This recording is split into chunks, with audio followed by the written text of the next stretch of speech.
Hello everyone! Really excited. This tutorial is a collaboration between myself and the very talented and very inspiring Vincent Schwenk. I've got his website pulled up here. If you're not familiar with Vincent's work, definitely go check out his website and go check him out on Instagram. And more relevantly, go check him out on Patreon. So a little about me. I'm Zach, or I go by Zach on Instagram and YouTube. And if you're interested, you can check out some of my work and my reel on my website. In addition to 3D work, I've also been a professional photographer for a little over 10 years now. I have some sample work up here. My work has ranged from portraits to product shots, weddings, interiors, art installation, travel, fine art. And while that may seem like a wide range, it really all comes down to working with light. And it's no different in 3D. So I'm sure you've seen Vincent's tutorials on setting up a beauty product shot, and his last video ended with the image here on the left. He set up a really beautiful, bright, airy scene. The products stand out nicely from the background. The lighting is bright and soft. You can really see all the materials of the products, like the foil, the paint or ink on the label, and the plastic and wood supports. So I thought it'd be interesting to take a different approach and do a more low-key, darker image. So I'll walk through how I would set up all the lights as though we were actually on a photography set. And then I'll go through my thought process on placement and scale and brightness, and go over some of the things to look out for when dealing with lights in Redshift. All right, let's head into Cinema 4D. This is going to take a while. Okay, here we are in Cinema 4D, and here is Vincent's scene he sent over. Let's hit render here in our render view and take a look. And there we go. Okay, so what I'd like to do is just really start from scratch with lighting. So I'm going to take all of Vincent's lights and turn them off. I'm going to be left with this generic front lighting from Cinema. So I'm going to turn off the render view, and I want to come out and take a look at our setup. Take this to hidden line. Okay. So we've got just a floor and a background plane, and now no lights. Let me just hide these. Okay. The first thing I'm thinking, it might be nice to bring in some shadows on our background to sort of break up this flat area. So we can tackle this a couple ways. We can build out some walls and make some windows and add some tree elements or leaf elements to sort of cast shadows on our scene. But what I've been experimenting with recently has been filming my own shadows on the walls here at my house. So I've got an example here of something that I filmed just with my phone, of the light coming in through the windows and getting some nice shadows and some motion of the trees in the yard sort of flowing in the wind. For this scene, we don't really need the animation, but if you were doing an animated shot, the option's there. You can actually pipe this texture in as an animated PNG sequence and use your area light as a projector. So what we're going to do is add a new area light to our scene, and immediately I'm going to go and scale this down. And what I want to do is pull this over to the side and sort of rotate it. And the idea is that I want this light sort of, whoops, just raking across the background. So I want it pretty close. I want it at kind of an angle here. And let's see. So this is sort of, we've got so far. Let's turn on our render view and see this, just regular light, area light. So it's really powerful right now. Let's bring this down. Okay, so under the area light, I'm going to go into the path. Let's move this over a little bit. So I've just selected that same sequence I had up playing on the screen.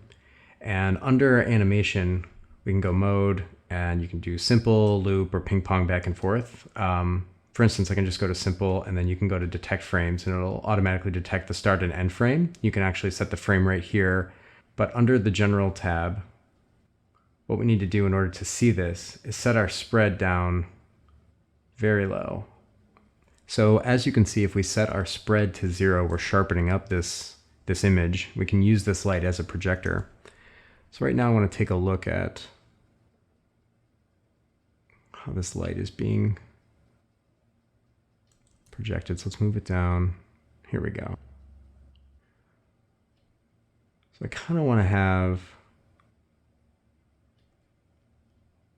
get a little closer to the wall and have this stretched a little bit. So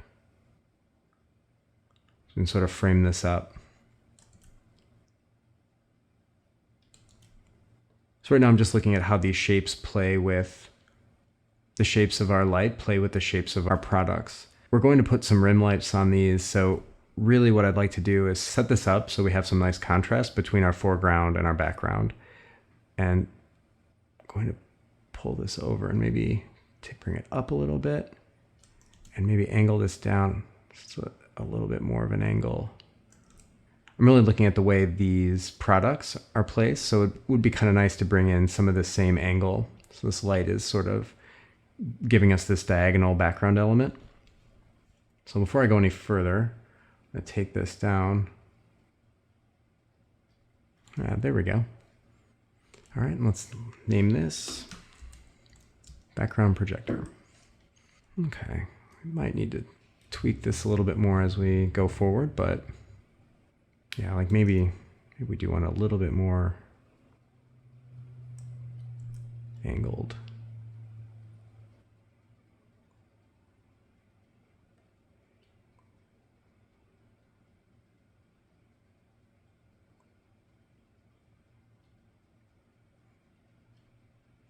Okay, yeah, something like that. I think this is nice. Looking at Vincent's original render, the set design and art direction, this rustic wood, along with the products themselves, being these sort of natural creams or lotions, and the color palette as well, this sort of taupes, all give this sense of nature. So I think this works. And I think having the shadows of these plants in the background echo the same sort of concept.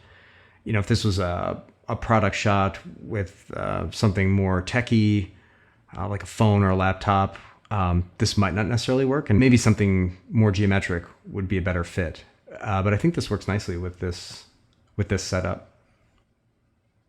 So what I'm going to do is just pull this down just a little bit, take the exposure down a little bit.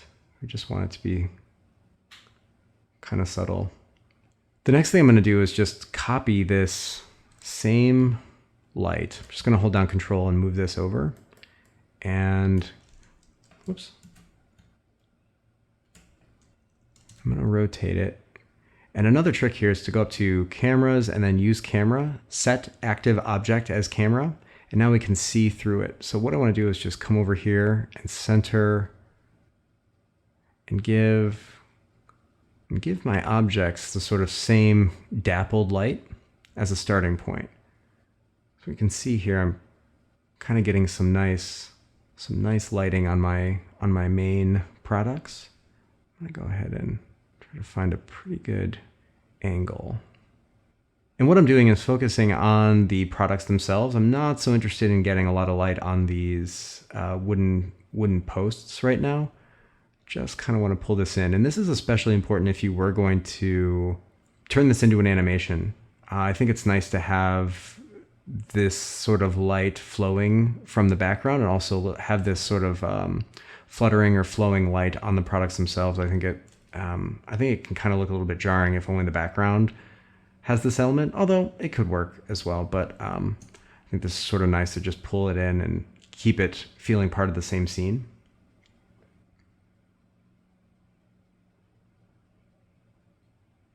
Yeah, okay. So I'm going to call this projector products. Okay, first thing, before I forget, come back and just do default camera again before I end up moving these lights. All right. So what I want to do now is set up a rim light to separate these from the background. Everything's sort of getting lost right here. So I'm going to pull a new area light in, scale it way down, pull it up like this. And I'm looking at the size of this as well, this scene. If we were in a studio and we were lighting this with actual lights, a strip light or a strip softbox would most commonly be used for something like this. And I think it's important to remember the scale of your scene. If we were going to bring in a light and it was going to be like this big, this softbox, I mean, that's like a, I don't know, $10,000 softbox. That's gigantic. Who has that? It's not really something outside of like automobile photography. Something that would be used especially on something this small. So I think it's important to keep in mind the scale of things in your scene, the scale of your lights, the placement of lights. Would it be that way in the real world? Try to keep things as close to real world scale as possible. I think that helps with the realism. So right now, this light is, way too bright, but it's also, I think, kind of close. Let's see here. So another thing I want to prevent is I don't want this light falling onto the background. So under the area light, I'm going to come down and take the spread down. And this would be the equivalent of like putting a grid on your softbox. Let me pull that up actually. When you have a softbox, generally the light is just going in all different directions, but putting this grid over it sort of channels the light directly at your subject. So you can see here, like using grids, sort of almost like barn doors, you would sort of limit the amount of spread the light would have. And that's sort of the same thing we're doing here is by limiting the spread, although it is a little bit different inside of Redshift. We're getting closer and closer to like a spotlight where this light is going to produce, even though it's like a big rectangle, I found that the shadows tend to be sharper as well. So hopefully eventually Redshift will sort of come into line with more of like what Arnold does with their lights, where it's sort of like these barn doors built in. But for right now, we can work around that. So I'm just going to lower this intensity a lot. Because what I want to do is just sort of hit the sides of some of these. And you can see how bright this is. I'm going to pull down the exposure. And I just want to get a nice little rim light on here to separate these products and the wood from the background. And I think this maybe we can pull this up a little bit.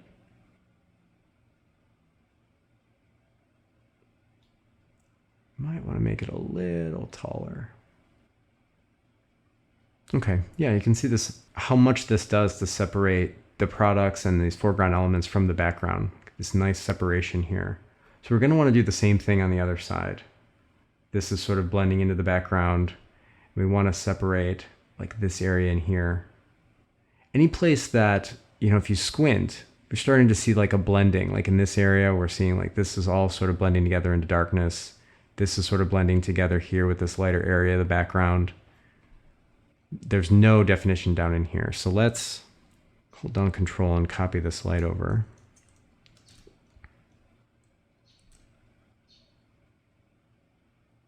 So what I'm looking at here, let's make this a little bigger. Okay, let me reorganize this.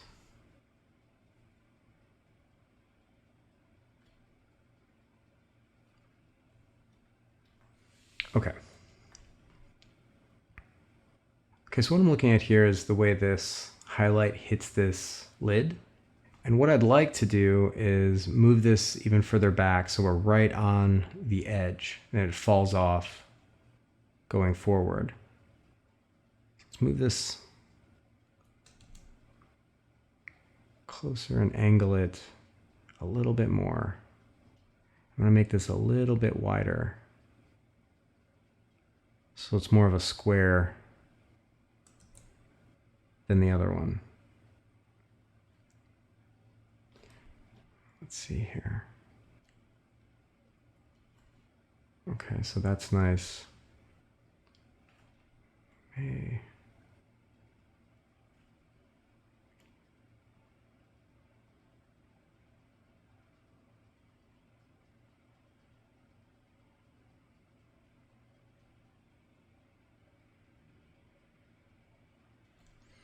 Okay, so for this light, this rim light here that's providing this edge and this edge, just rename this.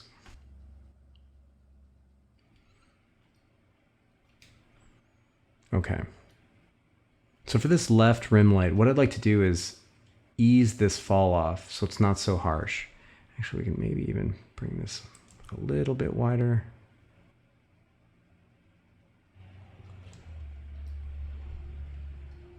Maybe increase the spread slightly. So what I like to do is just soften this fall off. You can see here along this edge. So if I take this spread down, it's becoming a very hard line. But the spread also affects not only how wide the beam of light is, but also the softness of the reflection.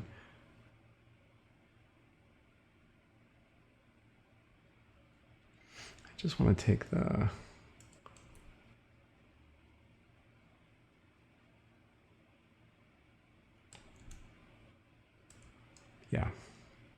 up a little bit.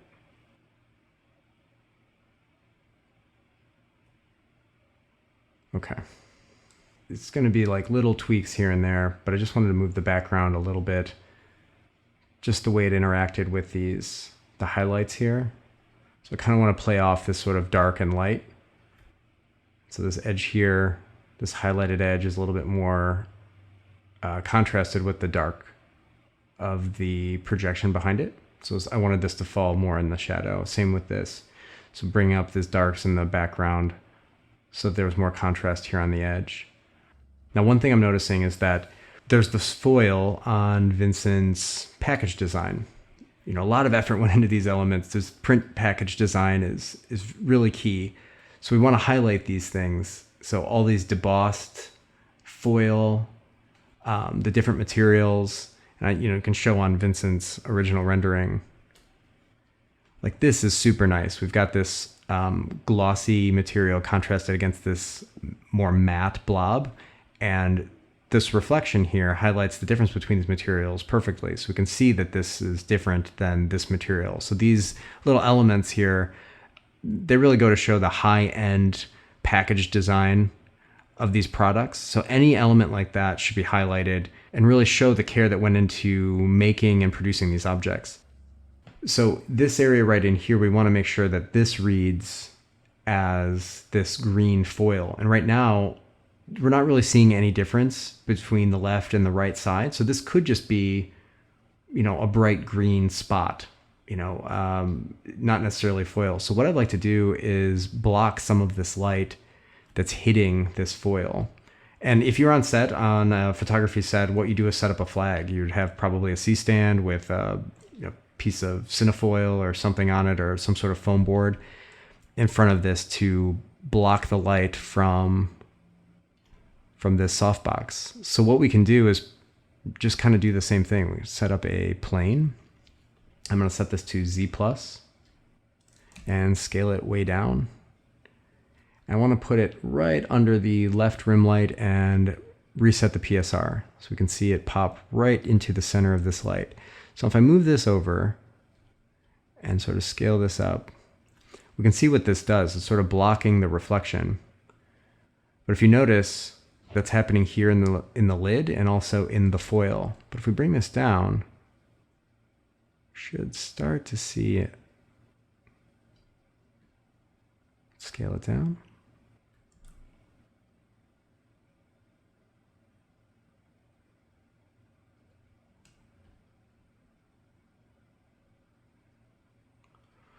Right, so I've got this little flag here that causes this little break in the reflection. So now we get that sense that there's a different material here than just straight on bright green. We can move this a little bit and get this right where we want it. We may come back and tweak this a little bit and make it thinner. Not that thin. And we can get this really close. And if this was right in the scene, like let's say we wanted it, and the only way to really get it to be hitting this foil and not the lid, here I'll show you, because we go up a little bit, we're gonna get it in the lid, and I don't really care about that. I want this only on the foil. But if it's in the scene, we can just add a Redshift tag to it, Redshift object tag. Go to visibility, override, and primary ray visible, just check it off. And that way we're able to place these things wherever we need them. So we can see now that this has that look. The gradients in the foil sort of tell the viewer, oh, okay, this is sort of a reflective surface. And it's sort of that shorthand that happens, over here we can see it, this is nice, like these gradients in here let us know that this is this silver material. Tricks like this are used all the time, even in like product shots like iPhones or things where we have these gradients from our light sources to let us know that the surface is highly reflective. So that I think is looking pretty good right there for now.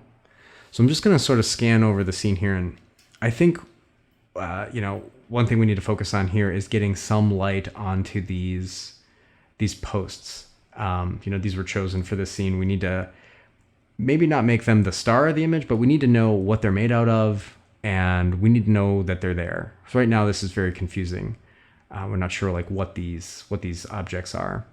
So I'm going to pull in another light, and what I'd like to do is set the light up at an angle. So I want this pretty harsh. So if you come over here, I want this coming from this direction, like raking across the surface. Because this is such a rough surface, here, I'll show you.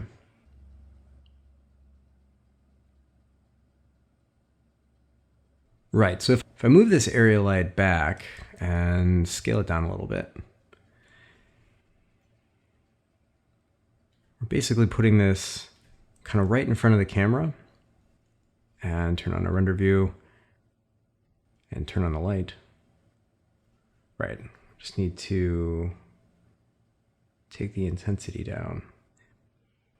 But you can see if this light is directly in front of the camera, we get this sort of like direct flash photography look, but it really flattens this out. You're not really getting a sense of how rough this texture is. This has got a lot of displacement on it, and even the model itself has these sort of like holes and chunks. You're not really getting a sense of that if the light is directly in front of the camera. So what we want to do is move this light over to the side. We're just going to rotate it around and move it all the way over. So what we want to do is get the light raking across the surface. So you can see how much rougher this looks. You're really bringing out the details if you're lighting something from a very harsh angle.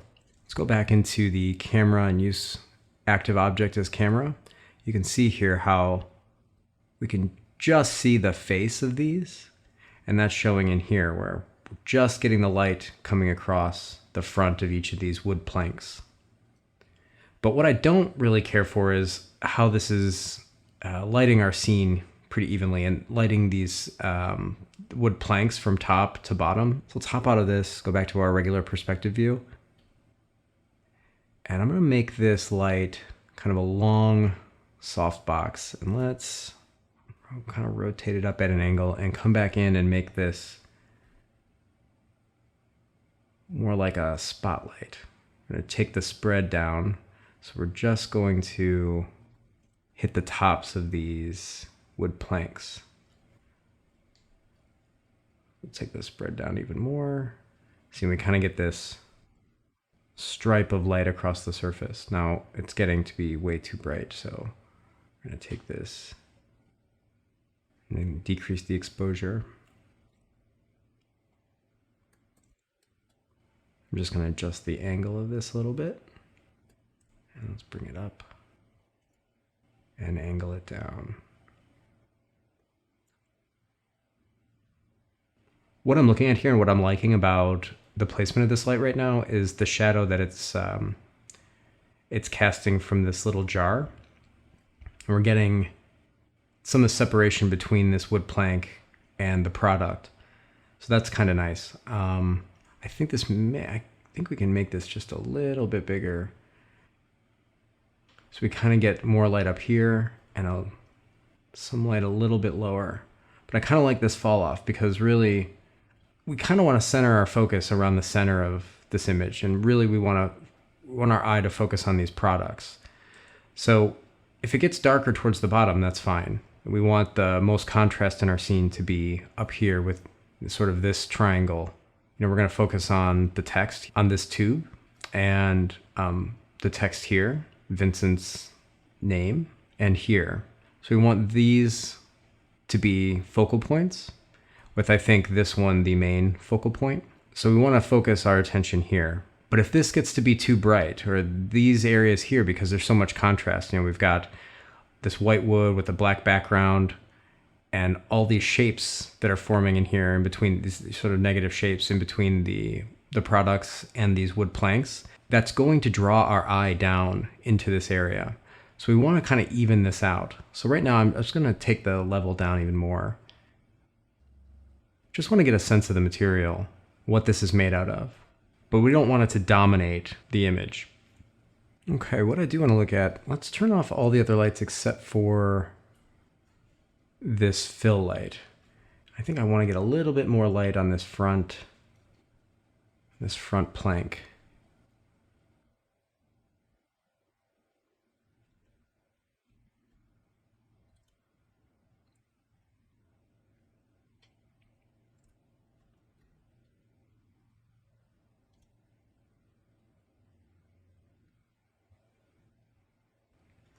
And let's maybe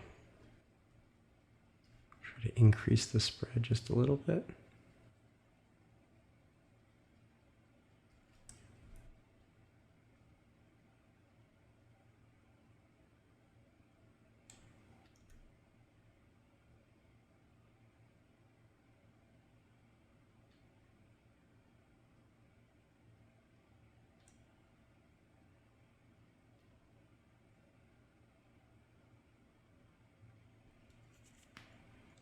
Okay, kind of liking that.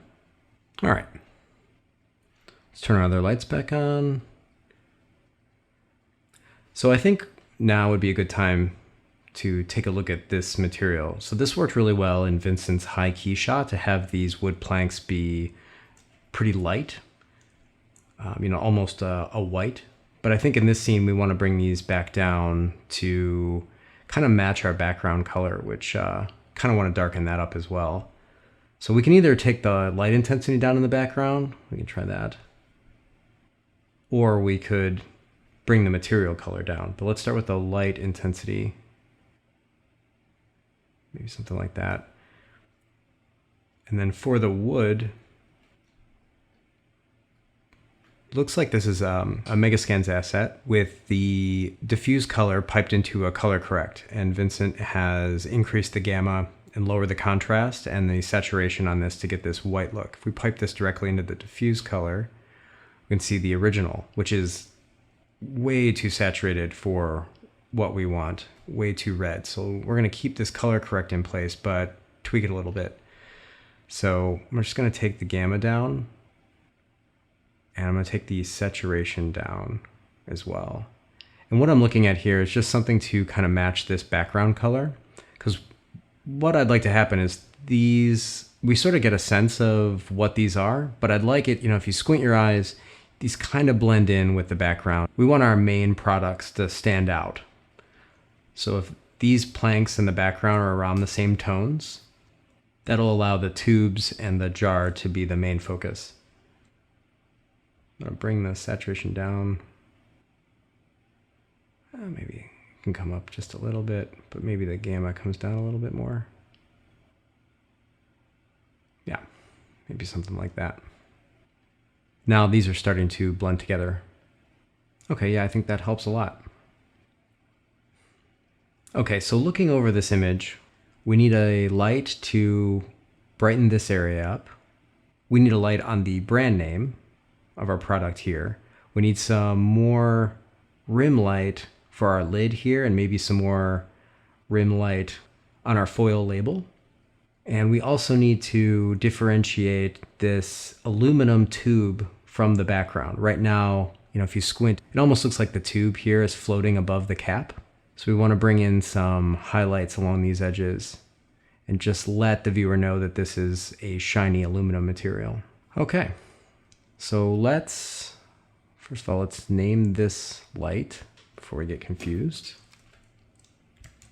And this plane we will label left jar foil flag. So that's this area here. Yeah.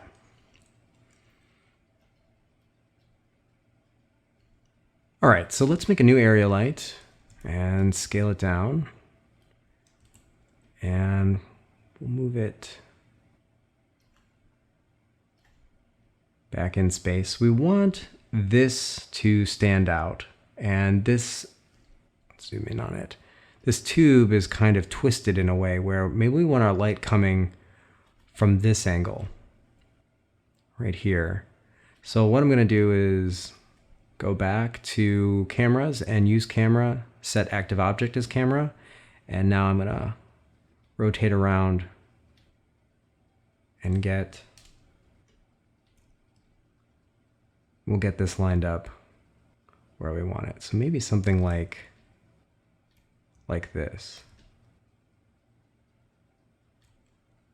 And all I'm focusing on here is just this area. So we can turn this area light into a disk, and we can immediately go to the spread and take it way down, because really I kind of just want a little spotlight on this area. We need to bring the level down, and we'll turn on our Redshift render view. And it is way too bright and also way too big. So let's go to our default camera here and scale this down. We can bring our exposure way down on this light.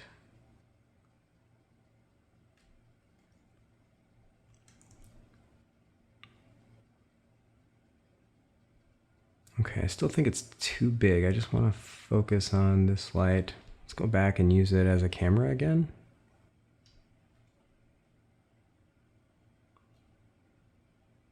So I want to focus the light on this text, but I don't want to lose the sort of waviness of the tube. If I have the light kind of straight on, where like in this viewport right now, I can't tell that there are waves in this, it doesn't cast any shadows on these waves, so it flattens this out. So I kind of want to get an angle where you can see here the wireframe. I can tell that there are waves in this, and it's the same thing with the light. The light is casting shadows on these sort of over the undulating surface. So that's kind of nice. I don't want to lose that detail, but I do want this text to be legible. So something like this is looking pretty good. I do want to maybe feather it out a little bit. Maybe it's a little bit too harsh right here. And let's turn off every other light just to see this.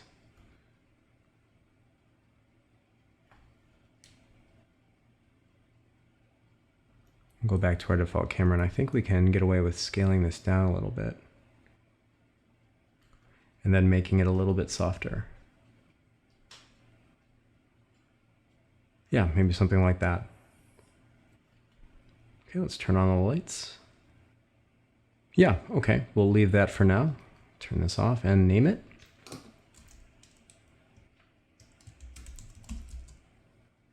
Okay, so what we want to do is pretty much the same thing, but over here on the main logo for our jar. So I'm just going to control drag and make a new light, and immediately go over and make that our active camera. And let's swing around. And I just want to kind of focus this right on the center of this jar. Maybe raise it up a little bit, because I wouldn't mind to have some shadow underneath this jar. Okay, let's take a look. Let's label this.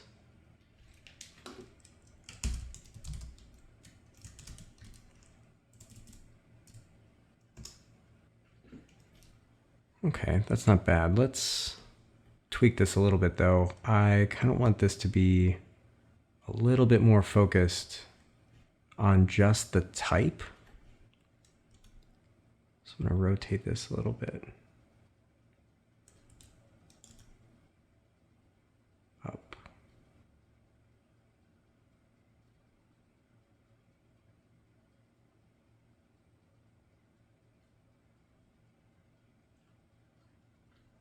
I'm just going to make it a little bit brighter. And a little bit sharper. Whoops.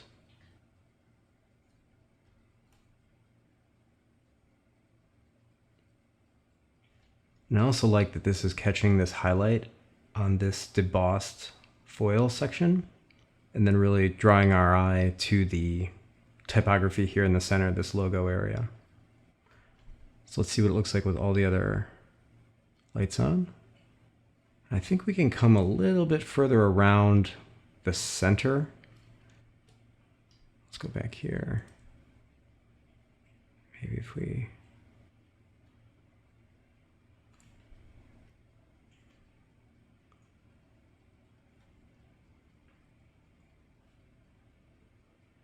Yeah, I think that's looking pretty good. One thing I'm noticing here while I'm looking at this jar,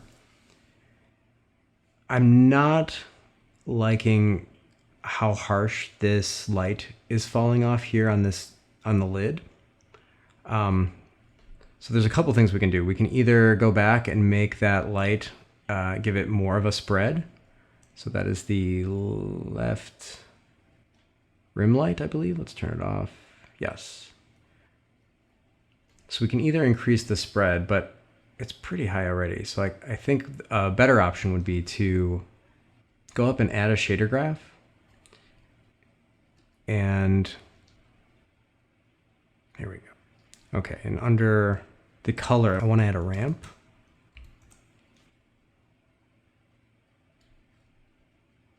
General color. So the ramp I want set to Alt. Sorry, I want that set to UV map.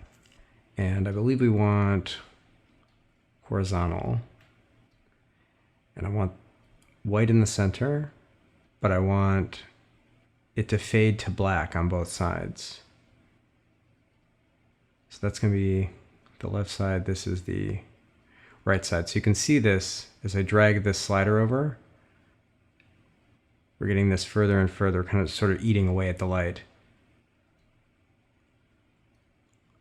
But that allows us to let this fade a little bit nicer. So here's the before. We had the reflection going here, but it's sort of a harsh cutoff. And here's after. Yeah, and that's feeling a little bit better for me. And actually, we don't even need this one in this case. We can keep this rim light on the edge as bright as possible. So yeah, okay. Great. All right, getting there. Okay, so what I'd like to do now is add a backlight slash rim light for the edge of this jar here and the edges of the aluminum parts of these tubes. And I think we can do that with one light, but yeah, let's see. I'm gonna turn this off and go back to our default camera and our perspective view. And let's make a new area light and scale it way down. I'm gonna rotate this until it's almost facing the camera. And what I wanna do is push this back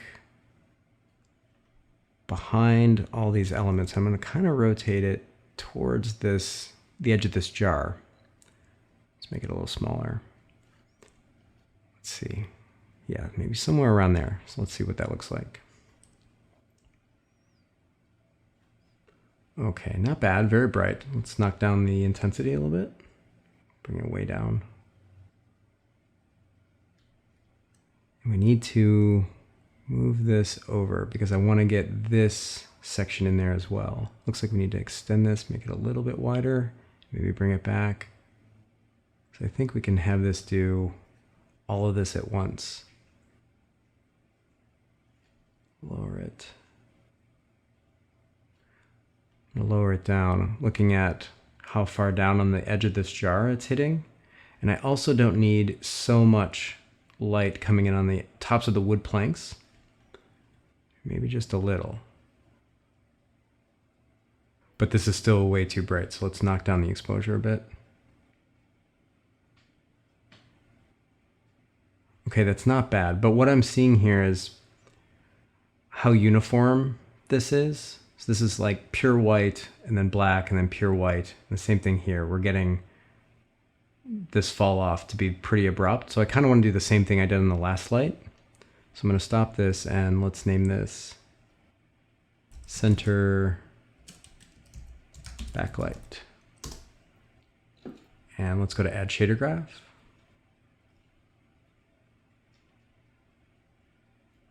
For the ramp, I'll select UV map and connect this to the general color.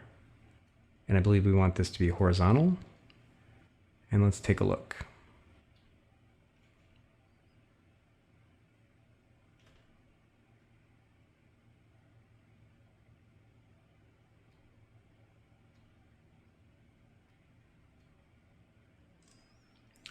I'm going to adjust the light position a little bit and bring it over and maybe extend it.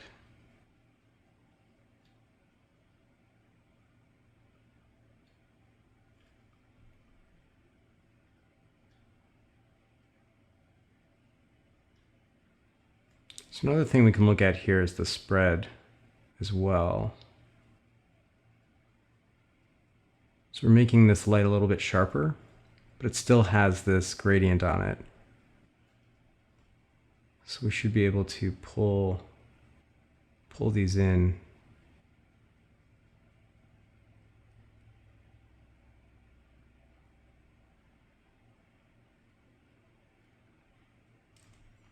I think I'm going to move this down a little bit and maybe angle it up.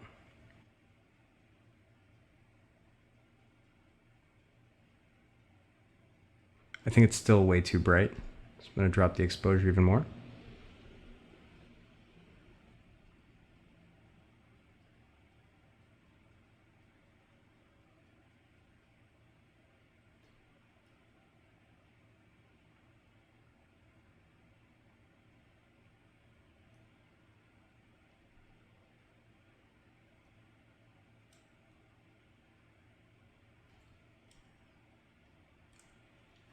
I'm going to turn off the other lights while I adjust this just to see exactly what this is doing.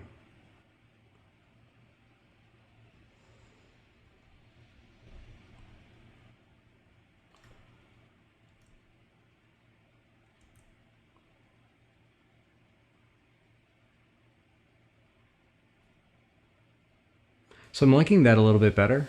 I've got some variation here between this side, and even within this shape here, we've got a nice little gradient happening in here. And it's not so harsh on the side of this jar. And we're also picking up a little bit more of the shape of this wooden plank here. We've got a little bit of the shadow coming in. And it's also not getting as much of a glare off of the edges of these wood pieces in the center and on the right. So that is feeling a little bit better to me, because if even just with this one light on, if I squint, this area here, here, and here are what stands out the most. And that's what we want. We want the brightest parts to be on our product. So I'm going to turn the rest of these lights back on and see how this fits in. Looks pretty good. I think this is a little bit too bright still.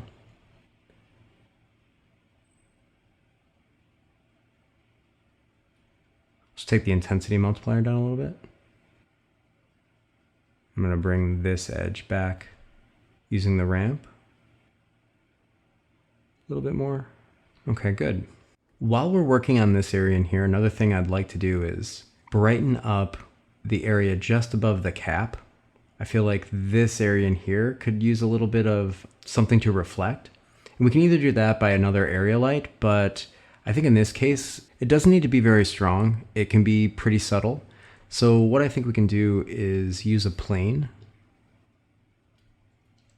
And I'm just going to scale this way down and kind of make this like a long rectangle. I'm going to drop this right below the cap. I'm going to move it forward and kind of angle it up a little bit. Kind of like this. I'm just going to control drag to copy our Redshift object tag onto the plane. But as you can see already, this gives this aluminum texture something to reflect. And now it's this sort of gray here. But let's make a new material for it. Okay, I'm going to drag a ramp in. And I'm going to do the same thing I've done for the area lights. So let's just send this straight over to the output and take a look. I'm going to disable the primary ray invisibility and drag our material onto the plane so we can see it.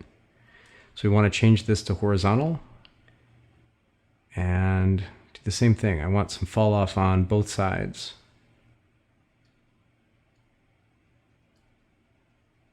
Now something like this. And I will put this right into the diffuse color. And that's going to make it pretty subtle. If, let's go back and turn off primary ray visible.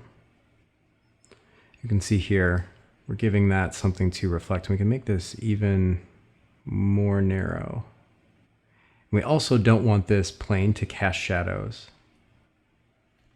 There we go. It's a little better. And let's just center it over the cap. Maybe angle it a little bit. Because what I'm looking for is more of these gradients in here. We see this, we get some sort of brighter areas and some lighter areas of reflection. We can see the reflection of the cap. Just to give the sense that this is a shiny, almost mirror-like surface. We can take the strength of this down by just taking our brightest part of the ramp and knocking it down. Yeah, and I think that's a little bit better. And let's name this Reflector Tube Right. And I'm going to hold down Control and copy this over to the middle.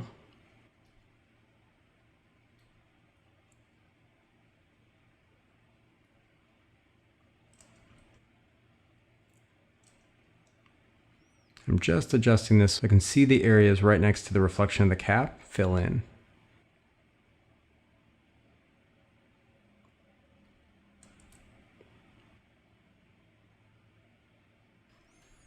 And turn it off. Very subtle. Just name this Middle.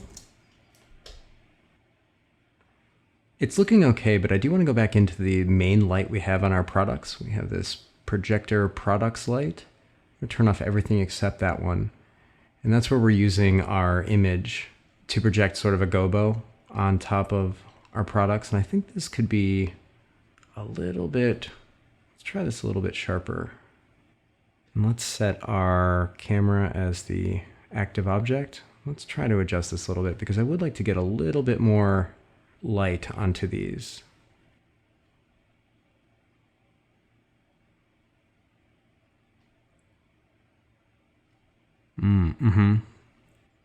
Yeah, something like that. And maybe that could be a little bit brighter.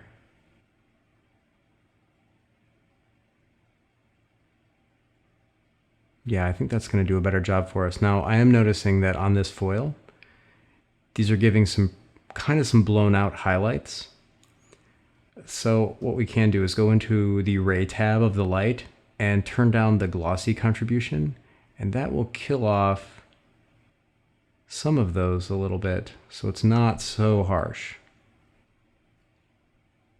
If I pull this down, yeah, you can see the difference. Maybe something like in there, 0.3. Okay, let's turn everything back on and take a look.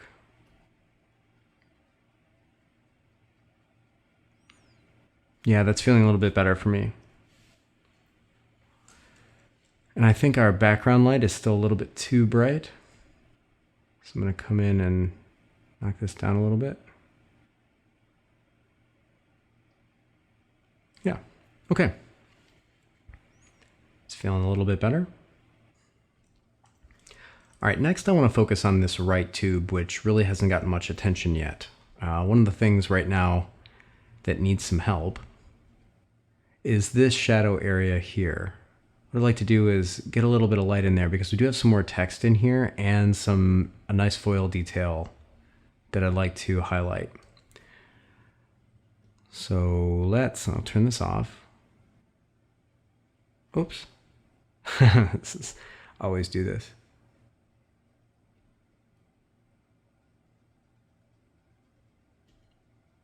I'm going to make a new area light and scale it way down.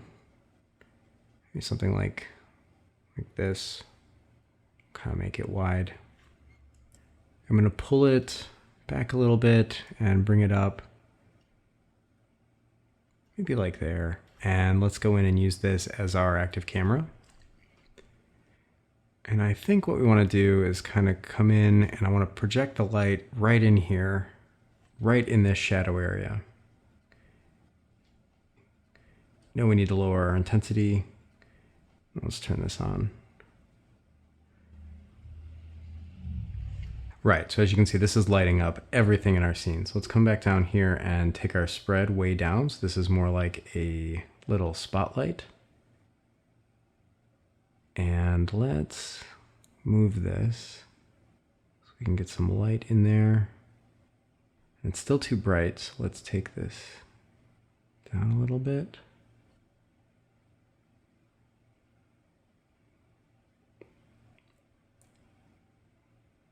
We don't need much. It doesn't need to be that bright because I still think this should be, I don't want to kill all the shadow in this area. I just want to bring in some highlights and highlight some of these higher waves of this tube where the text is. So this is kind of nice right here. We might be able to go up a little bit higher to keep some more of the shadow from this part of the tube that's bent over itself. That's kind of nice. So let's pull this up a little bit.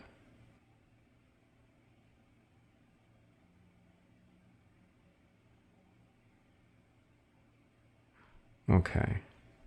And really, since I'm only focused on this right tube, let's limit this light to only this tube. So under the project tab of the light, I want to change the mode from exclude to include and come down and find, what is this object? This is Cream 01. So we'll just drag the geometry for this tube into the include tab. And now only this tube is being affected. So if we come back up and turn off all the lights except for this one, we can see we're just getting this area here. I think that's pretty good, although I think maybe we can kind of, let's try to rotate this a little bit. Let's come out of our light camera.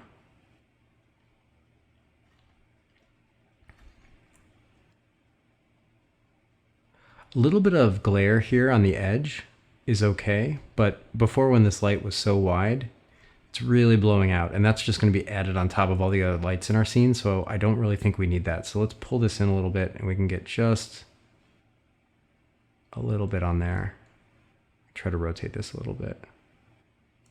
Maybe move it over. Whoops.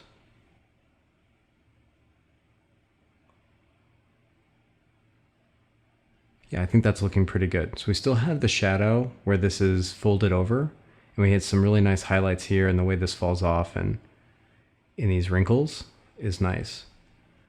We can look at that. I just had this light kind of floating right above this tube.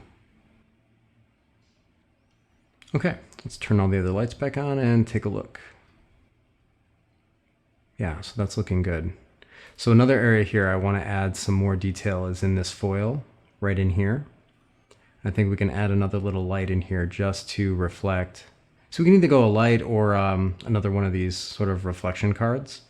But I think we could stand to use the light because maybe a little bit more in this area here would help. So let's do that. Let's name this light. Right, tube fill light. Okay, and really, since we're really just focused on this tube here, let's just copy this light. I'm just going to control drag and rename this right tube foil fill light. And we'll bring it down and over and rotate it around, and we'll just aim it sort of right at this area here.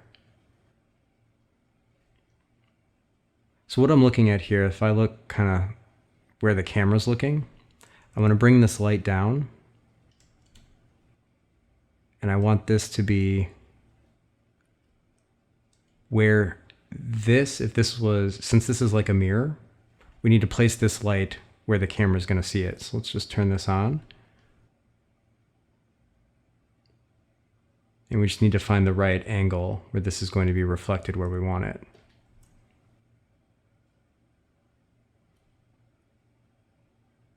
Yeah, so like right in here.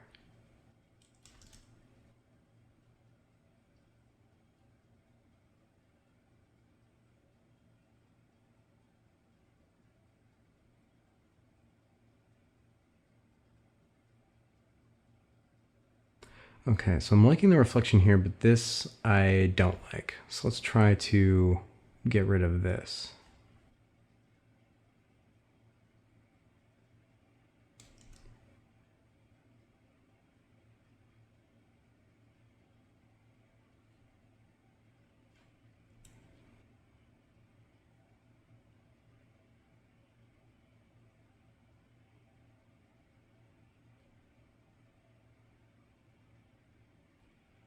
I'm gonna switch over and make this light the active camera.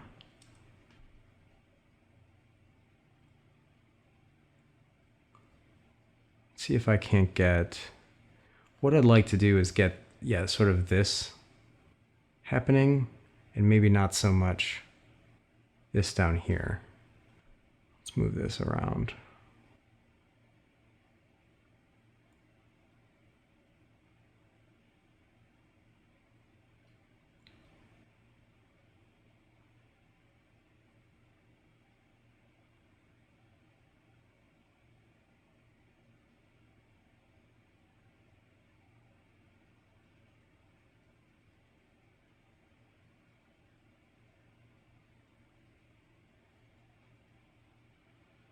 Okay, that's not bad. There's a lot of playing around with this because really what I'm looking at is I would like the reflections in the foil to be much more prominent than the reflections on this sort of warm gray part of the tube. These little reflections here aren't bad, but I don't want them to overtake the foil. So just trying to move this light around in order to get some really nice shapes in the reflection of the foil, and just sort of played with that until I liked the way this looked. So this isn't bad. One thing I am noticing now is this reflection from our rim light seems a little strong. This is sort of getting lost in here. So I can select this right rim light and add another plane. We'll select a plane and change it to Z+, and drop it under the right rim light and reset the PSR. We can scale this way down and move it kind of close to this right tube. And we can watch over here and see if we're getting this close to where we need it.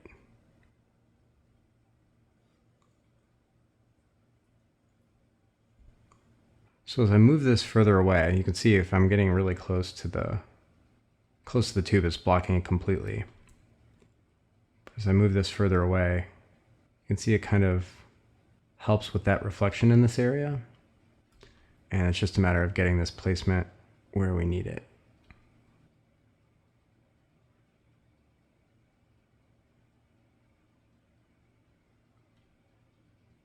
Okay, so let's make a new material.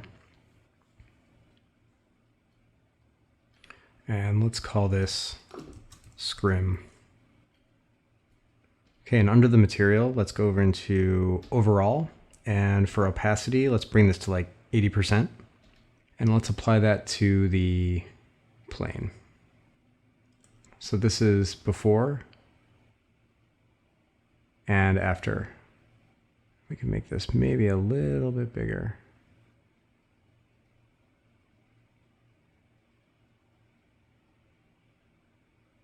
Yeah, and I think that's a little bit better there. So here's before and after. The foil reflection is much brighter than the reflection from the regular tube painted material. Okay, let's pull this out and name that.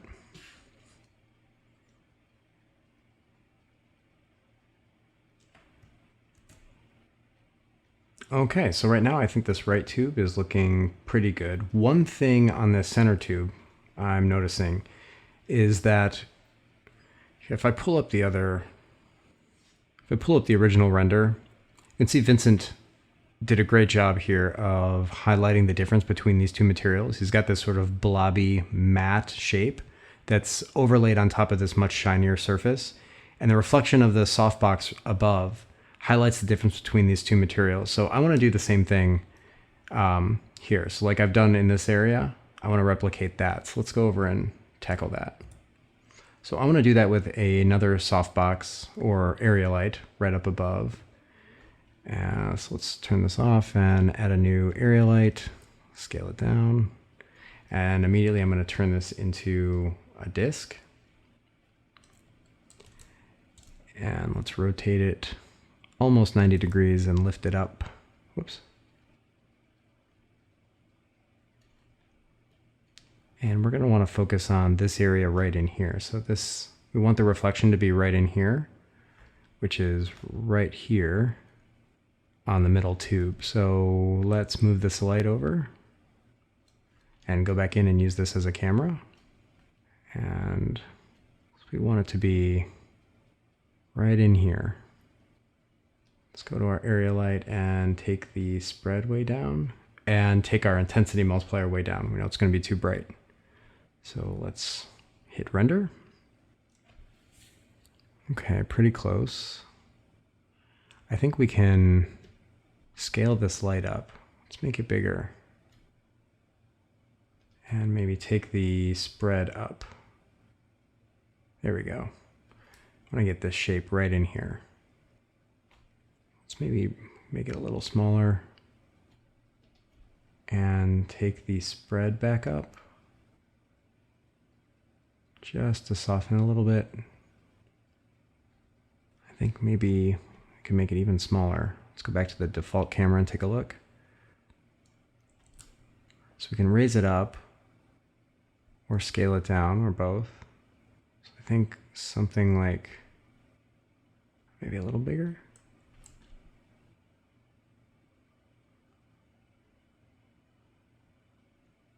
Scale it down a little bit. Okay, that's not too bad. Let's try to move it over.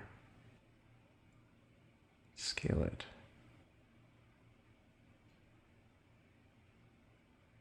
I'm just sort of rotating this around.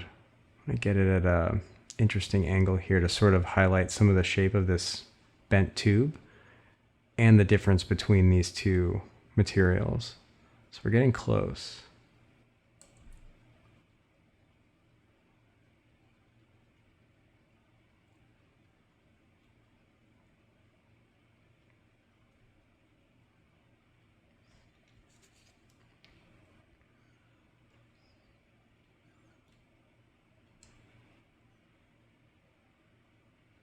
So you can see what a big difference the spread makes on this. I mean, obviously the intensity of the light gets to be much greater, but also the way the reflections work with the spread.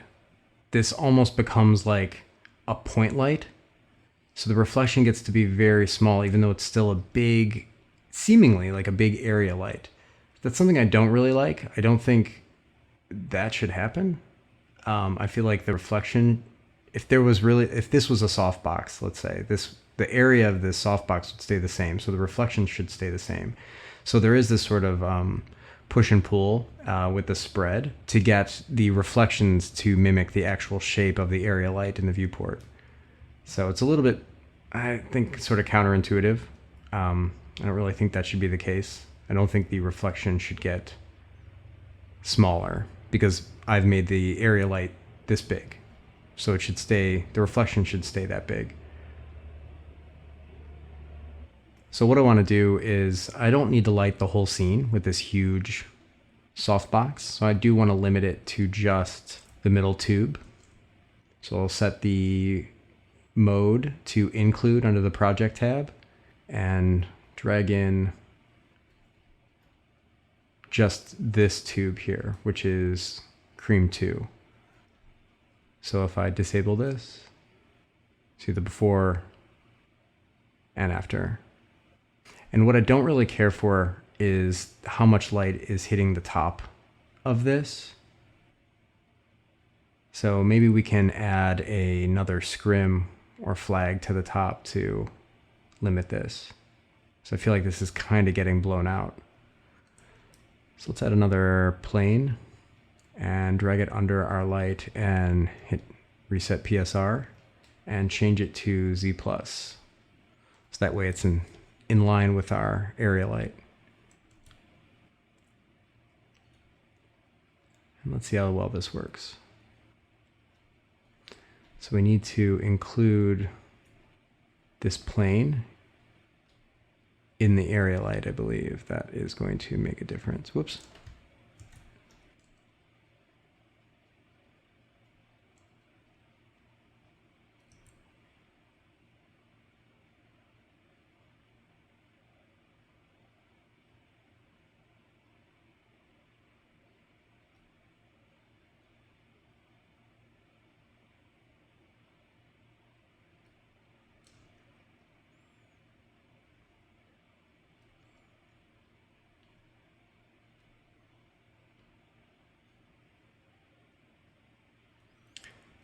So this is kind of tricky in this situation because what I'm getting kind of what I want on the top, but it is affecting the reflection that I do like down here. So in this case, what I want to do is just turn this off and try something else. I'm not sure if this is going to work any better because I may get the same thing here. All right, let's turn this off. I want to label this. And under the light, I want to add a shader graph for this and try a ramp.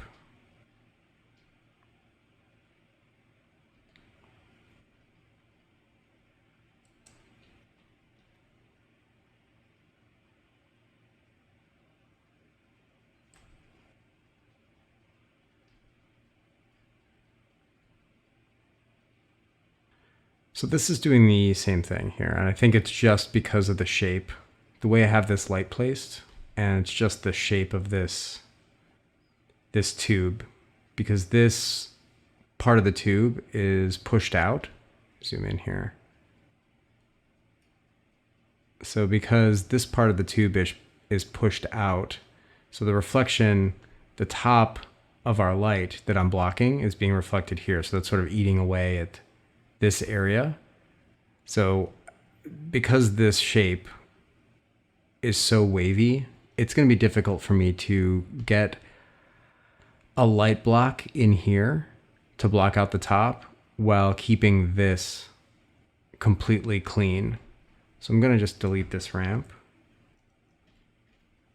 So this I like, this I don't. But if I flag this out, that eats into this reflection. So really what I want to do, let's try this. Instead of doing it that way, let's go over to our tube and under ray, let's take our diffuse down. And now I'm limiting the amount of light that's just illuminating our diffuse material here, but keeping the reflection. So this is really what I want here. Just to find a balance, because this is just getting a little bit blown out and too hot, but I do like this here. So that's a better solution in this case. But I do think overall this could come down a little bit. And let's come to the middle fill light for the text and maybe bump this up just slightly.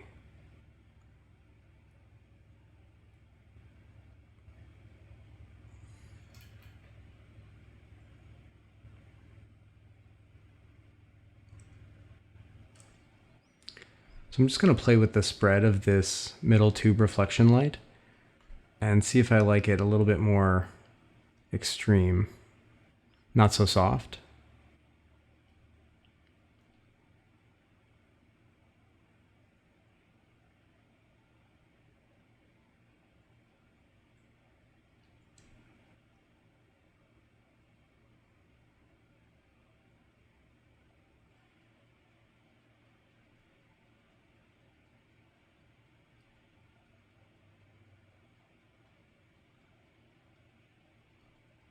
Okay, we'll say that is good enough for now. I may come back and tweak that a little bit, but it is just sort of a push and pull with the size of the light, the distance from the object, which is pretty much the same thing as size. So obviously as I move this light further away, its relative size gets smaller.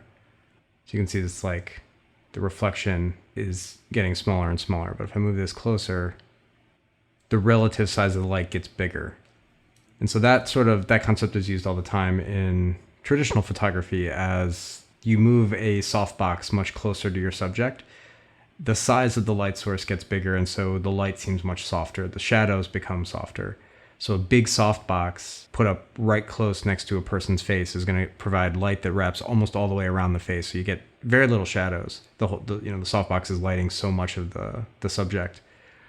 It's the same thing here. So thinking about what kind of reflections you want in the surface, the size of the light is going to determine that. Now that's true especially with area lights, where they are basically mimicking softboxes. A point light or a spotlight, these are going to be just tiny little points, or like an infinite light. The reflection is going to be just a small point. So looking at this now, I do want to go back in and find what is causing these small little reflections. So let's turn our lights off and go one by one. Okay. Okay. Our middle tube fill light for our text. Let's take a look at the spread for this. It's very small. So if we open this up, let's take that back to 1.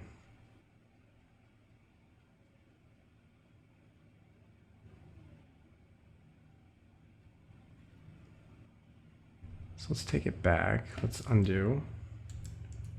I think a better way would be to just reduce the glossy contribution.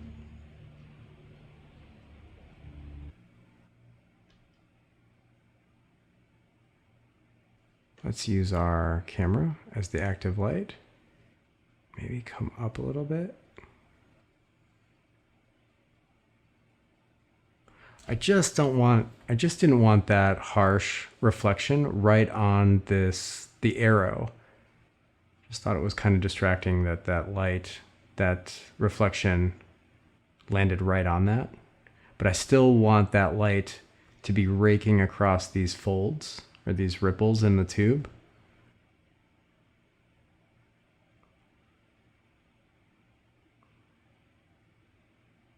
Go back to our default camera and maybe make this a little bit bigger.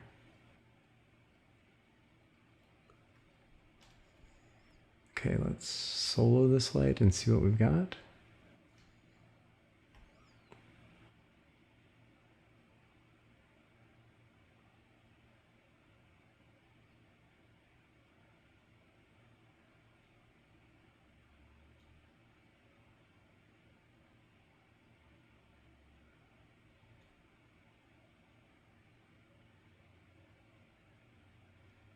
Okay, I think that's a little bit better. So what I've done is just taken the spread up a little bit so the reflections weren't so harsh, and moved it to a little bit better location so the reflections weren't interfering with the type and this arrow here. So I think that works a little bit better. Okay, so let's go back to this jar over here. So what I think needs to happen, there's this sort of this dead space here where we have no information. So what I'd like to do is make a kind of a soft reflection that fades out on both sides, right in the middle of the lid. To do that, let's make a new area light and scale it down and move it back here. And I kind of want it just right in the front of this jar. Yeah, that should be good. And we'll call this left jar lid fill light. And we'll take the intensity down and immediately add a shader graph because I want to add a ramp to fade out both sides. So we'll drag a ramp in. Well, let's turn it on and take a look first so we can see the difference. So yeah, that's pretty good. I think actually maybe we can go even wider. Yeah, that's kind of nice. And maybe a little brighter. I'm just focusing on the lid right now. I know all of this is getting blown out, but just looking at the lid. So let's connect our ramp to the general color of the light and change it to horizontal. And we're going to center this. Make another knot over on the right side. And kind of pinch this in. So we have kind of a nice fall off on both sides. And I think it's kind of nice if this is a little bit more centered over the type. So I think like right here, I think that's pretty good. Right in there. So what we want to do is just limit this light to the lid only. So let's find that. Let's see. Cream moisturizer. Here we go. Okay, so it's one object.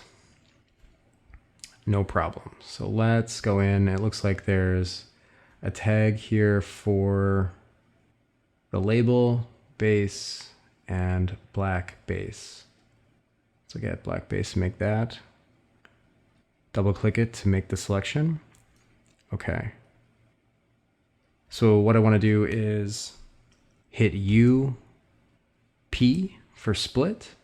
Now I have a second one. And on the first one, I'm going to go back and hit delete. Yeah, hit delete on this first one. So now I don't have this selection or this material. I don't need it. And I only need this material for this here. And we can rename this lid. Now I'm going to go back up to our light, go to the project tab, set it to include the lid. Oh, and under our material for lid, we need to delete the selection. It's no longer needed. So that should pop right back up. Yeah. So now that light is only affecting the lid. We can turn it on and off there. And that just helps give that a little bit more information so we can see that this isn't just dead black space. And this method is used to actually, if this was going to be a real photo shoot, you know, they've got like, 20 lights here, but in a real set, potentially what you do is set up as many lights as you had and then shoot tethered to a laptop or some sort of computer monitor and then take a look and then say, oh, okay, like we're missing some information here. Let's move a softbox over or like a scrim and shoot through it and get a reflection in this area. Even though it's blowing out the whole image, your Digitech or whomever is editing on site would then only comp in that exposure only on the lid. So even though we're kind of cheating here, it's still, I think, within the realm of the way you'd cheat for an actual photo shoot. So I think that's looking better, but I think we still need a little bit more over in this area here. So what I want to do is just bring in maybe like a bounce card, and we can, let's make a new material.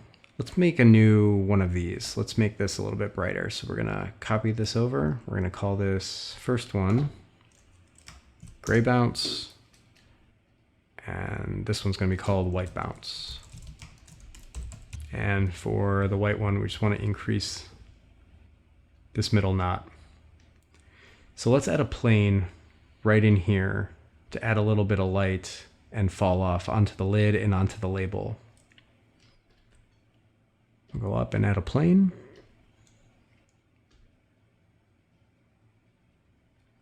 And let's move it like right in here.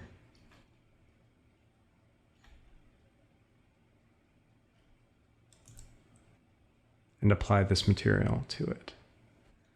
And let's take a look. Okay. Let's add a Redshift tag. Redshift object, and under visibility, I don't want primary ray visible and I don't want it to cast shadows.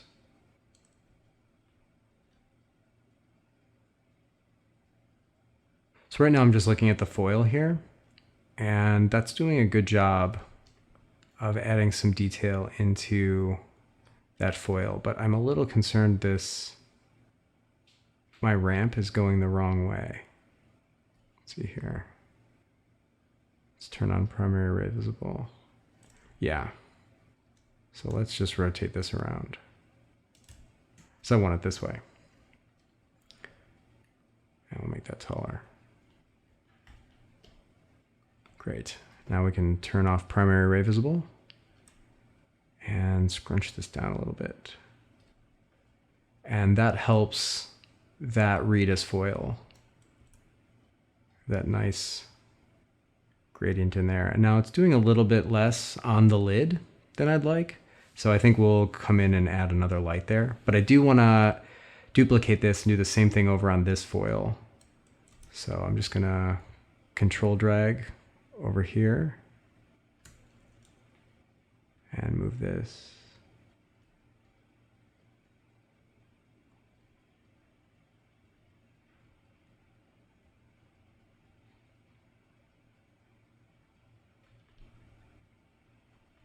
Okay.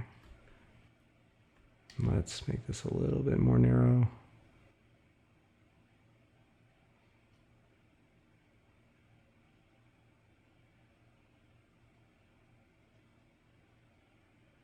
Okay, I think that's looking pretty good here on the foil. But I do want to add another light over on this side just for this lid. So I think I will, let's name these here first.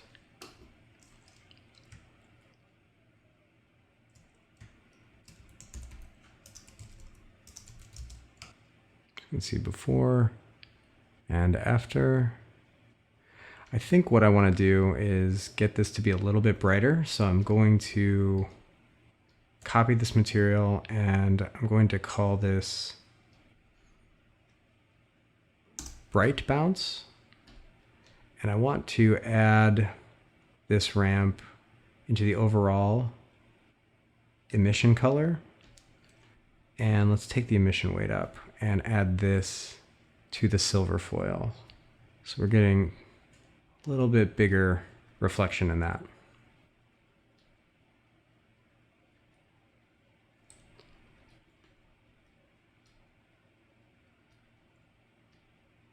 Yeah, I think that looks better. Okay, let's go and add another light over here. Now I already have this fill light restricted only to the lid, so I'm just going to copy that and call it left jar lid rim light. Okay, just going to move this over and try to position it kind of behind and to the side of our lid.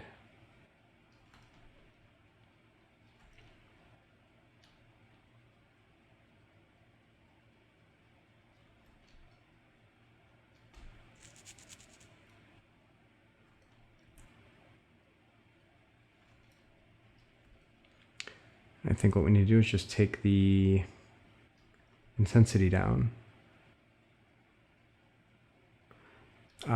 See, that's the problem. So this I hate. So even though I've copied this, the fact that it has the same shader graph, the intensity multiplier affects both lights, our lid fill light and the rim light. I don't know why. I don't think that should happen.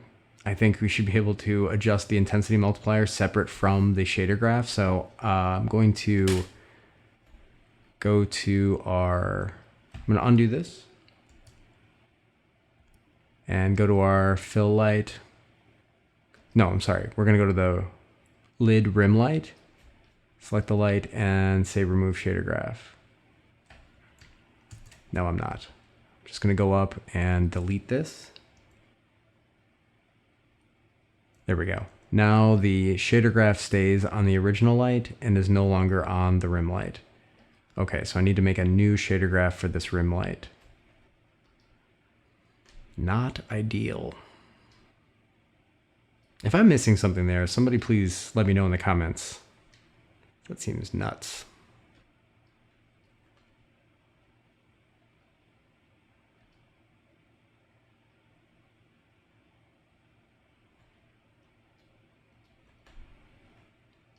We need to change this to horizontal. And let's see which side is which. Okay, so this we don't need. And this, yes, okay. So now on the rim light, whoops. Rim light, we can take the intensity way down.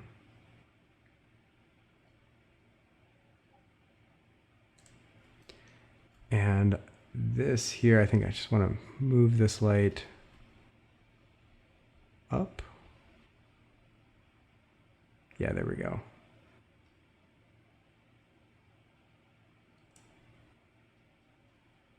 And I want to try to add, let's see if we can add this light into the base of this as well. So I'm going to go to the light to project and add the base as well and see how that looks. And I think that's not bad. So I want to kind of fill that in. So if I turn that off and on, I think that's better.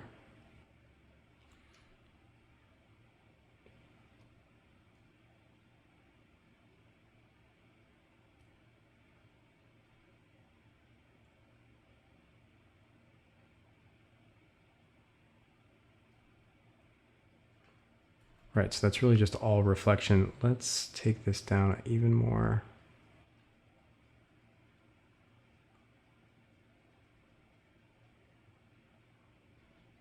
And I'm going to go back to our fill light here in the middle, and I want to take this up a little bit.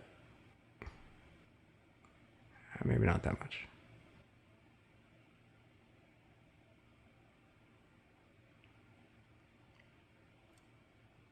Okay, and one thing I'm noticing when I'm looking at this, I feel like the top of this lid is reflecting the background, and if I squint, it's almost getting lost there.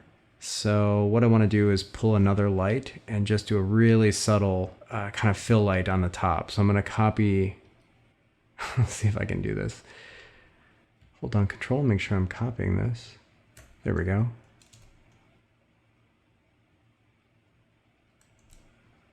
And we're going to call this lid back reflection. And I'm just going to delete the shader graph off of it and add a new one.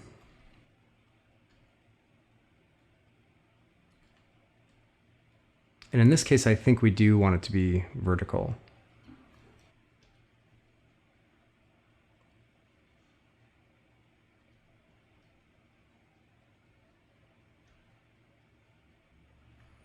Okay, yeah, something like that, but I think that's still too strong. So I'm going to take this to 0.5.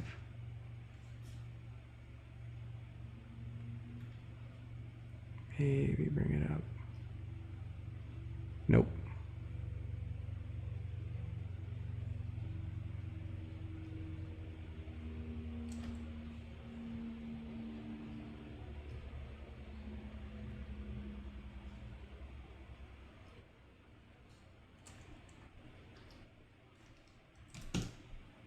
Okay, I think that's looking pretty good. I think I want, let's see, this rim light to be a little bit more prominent on the lid.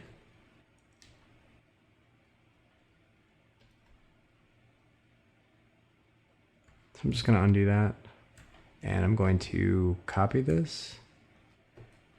And in the project, I'm going to remove this base and only focus on the lid.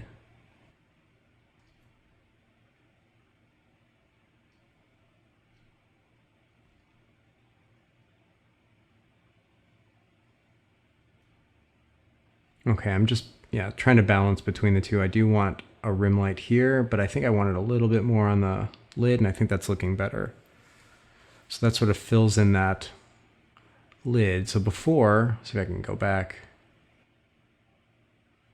even before the bounce cards. So we had this sort of dead black space here. So that's before, and then here's after. And I really think that helps to define the materials that are used here. So you're just giving a lot more information on how the light is reflected off of all these pieces. So we now know that this is foil, this is inset in a little bit from this sort of overall label, and we have a shiny lid. We don't have any dead areas with no light in it. So I think that looks nice. Okay, so as I'm just sort of looking over at the overall scene, what I'm noticing is that we sort of have light up here in this area that isn't so important. I want to focus the eye more in the center. So what I want to do is add some scrims over on the side to get some nice shadows. So I'm going to go over to our scene here and go to the, I think it's our light over here that is our background projector. I'm going to add a plane, set it to Z+, and pull it under our BG projector and reset PSR. And I'm going to scale it down and move it over to the side and move it in front a little bit. You can sort of make this a little bigger. So what I want to do is pull this over until it starts to create a shadow on our background. So something like that, but I want to rotate it so it's straight in our scene. Oh, did I get it? Oh, that looks pretty good. Yeah, okay, great. So something like that, but I want to apply the scrim material to it. So I don't want it to be so opaque. And what I'll do is I'll move this over a little bit. You know, maybe like here. And I'm going to hold down Control and copy it and move another version over slightly and move it in front to kind of give maybe like a window shade or some other interest here. But it also, you know, focuses our attention more in the center. We don't need all this bright area over on the left where, you know, our products are not. Let's go back to our original plan. I want to move it over just a little bit more.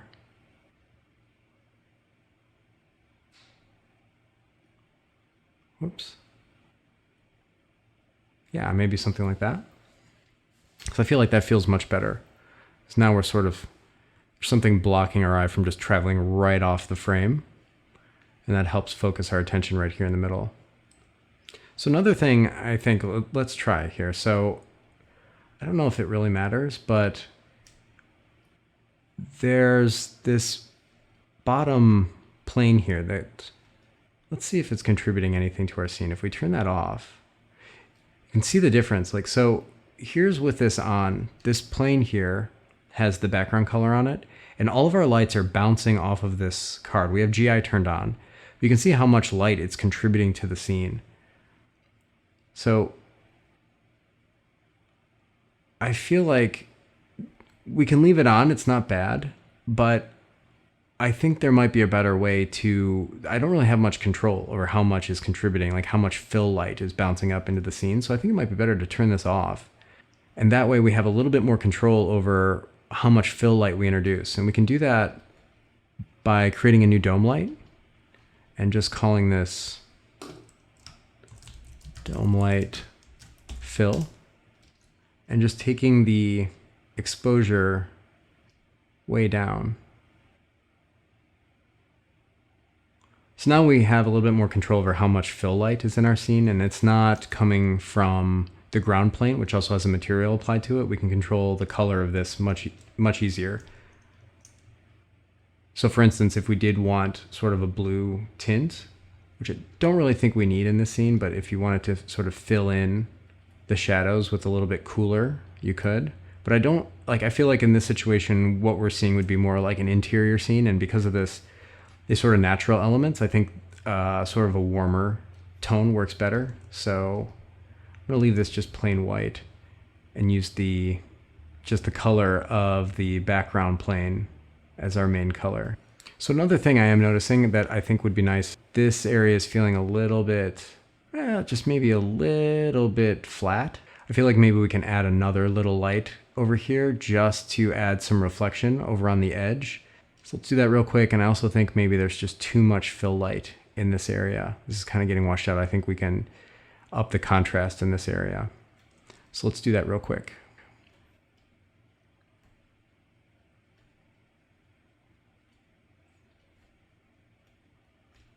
All right, I'm just gonna add a new area light, scale it way down, stretch it out, make it kind of skinny, and move it over. And I'm gonna make it my active camera.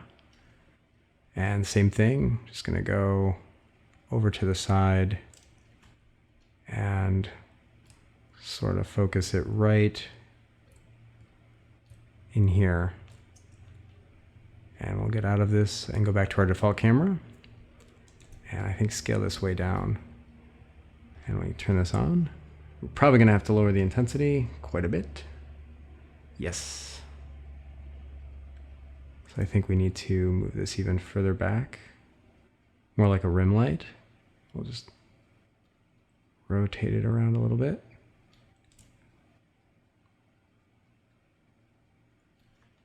And for this, let's try the spread.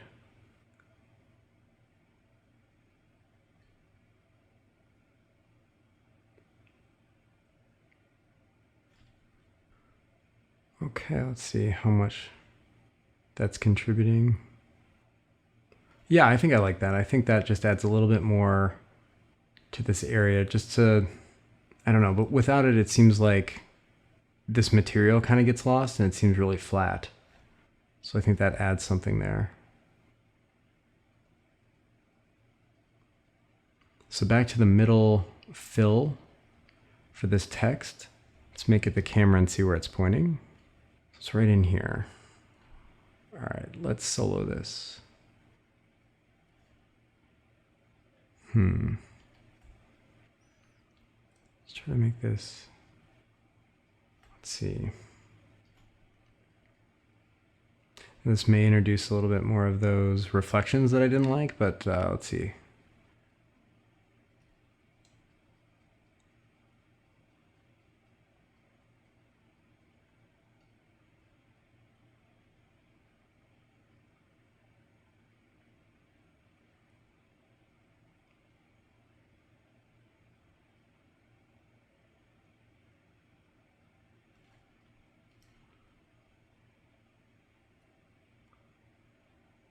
I'm just kind of adjusting the spread here, and I kind of want to make it more of a spotlight because I felt like it was adding too much light to the top and the bottom and kind of washing it out.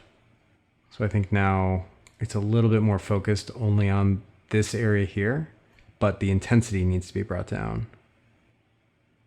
Let's go over to the right and here, and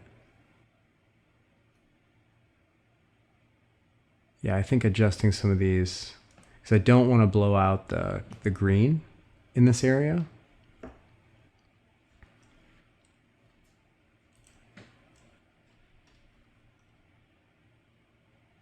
Yeah, I think that's a little bit better.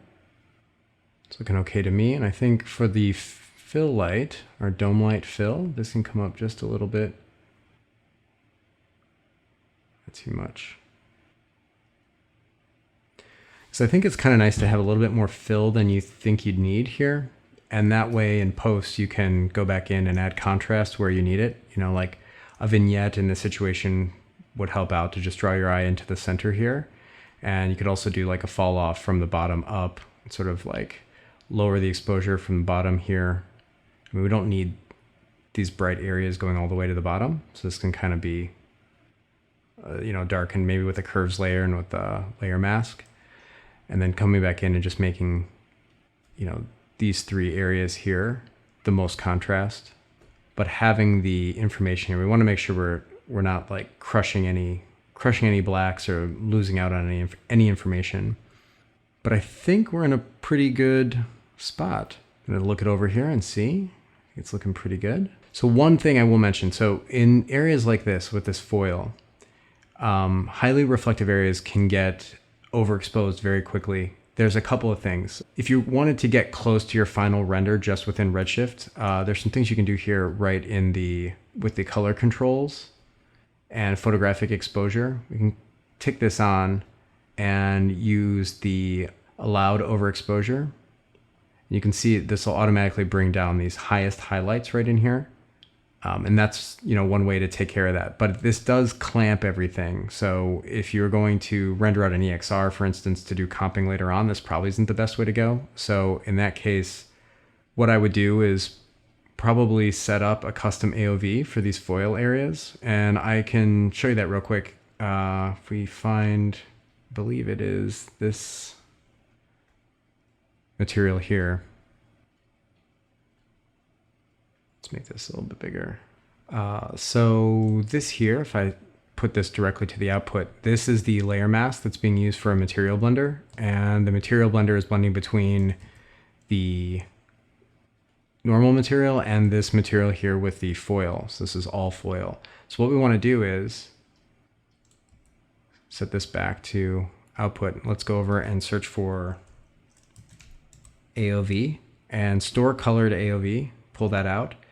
And we want to put this in between our final material blender and the output. So this goes into the beauty input, if I can do this. Yeah, beauty input. And this goes back into the surface. And before I go any further, I want to come up to Redshift and enable our AOVs and go into the AOV manager and pull in a custom AOV. And we're going to call this foil. Now that that's made, I can come down here and store color to AOV, and I want to take, let's see here, do we want this? I think we want this here, this inverted that's being used as the layer mask over to AOV input 0. And on the store color to AOV tab, we want to connect the output to the surface. But under AOV 0, under the store color to AOV tab, we want to select foil. And now if we do a bucket render, and we go down to foil, we should have that selected. So now we have that as a layer mask to go in and add another like exposure layer in Photoshop or wherever you're comping. You can bring down the areas just in that foil. And of course that can be done for every one of these. You can do a custom AOV for all of it if you want that fine control. For like this shape, for instance, we can do one for that just to lower the exposure on the screen so we're not blowing it out. But I think it's just as easy to paint over that in Photoshop and lower the exposure. So I'll just let that render for a little bit, but I think that is it. I think that is looking pretty good. If there are any questions on this, any questions about product lighting or why I chose to do one thing over the other, or why I didn't do something, be sure to ask in the comments. I'll be checking those and answering questions frequently. So thank you so much again to Vincent for getting in touch and passing along this scene and allowing me to play with some different lighting techniques. If you like this, keep an eye on my YouTube page where I'll be adding some more lighting tutorials along with some general Cinema 4D and Redshift workflows. So thanks again to Vincent, and thank you so much, everybody. Be well. Take care.